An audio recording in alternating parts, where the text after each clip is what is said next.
Sébastien Miliotis, DRH du groupe Bernier depuis 8 ans.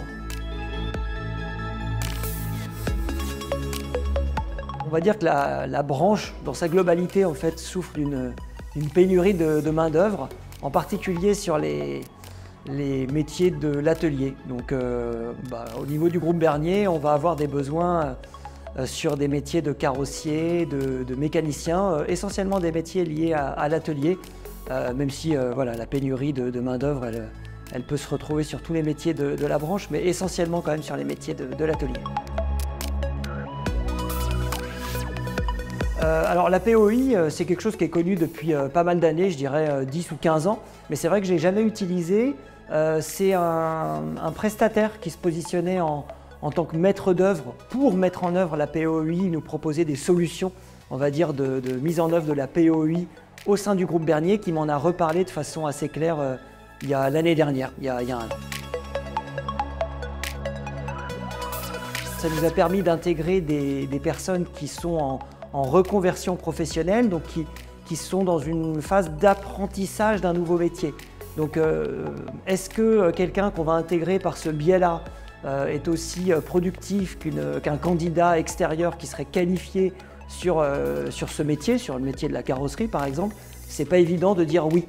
En revanche, sur du moyen long terme, c'est sûr que ce type de dispositif nous permet d'intégrer des nouvelles personnes et à partir de là, donc, de répondre à des besoins de recrutement. Alors dans le cadre de la POI qu'on a mise en œuvre entre novembre 2023 et janvier 2024, on a intégré des opérateurs aides carrossiers. Donc c'est des collaborateurs, des apprenants qui étaient donc en alternance pendant 3 mois entre le GNFA et le groupe Bernier.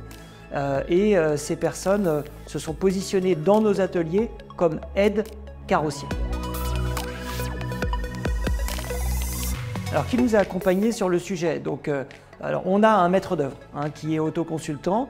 Il y a un organisme de formation qui est le GNFA de Saint-Cyr-en-Val, essentiellement donc, la partie carrosserie du GNFA de Saint-Cyr-en-Val. Et puis on a le Pôle emploi qui nous a aidés pour la partie administrative, en tout cas qui est une France Travail qui nous a accompagnés au niveau financier et dans la partie administrative.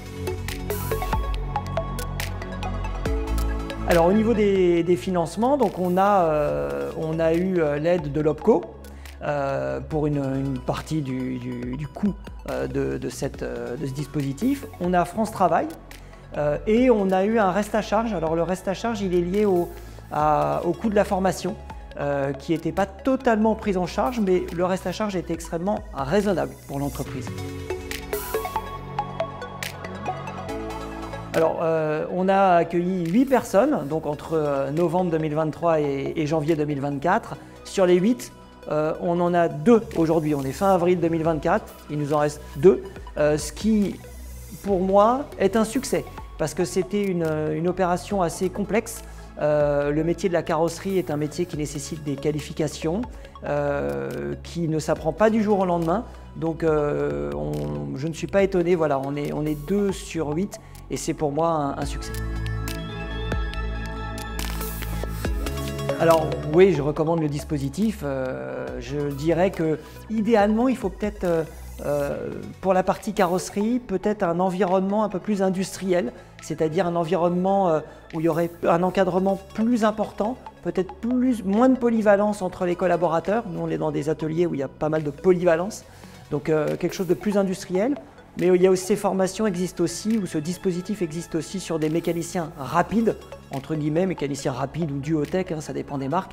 Et là, sur ces métiers-là, je pense que ça peut être très efficace.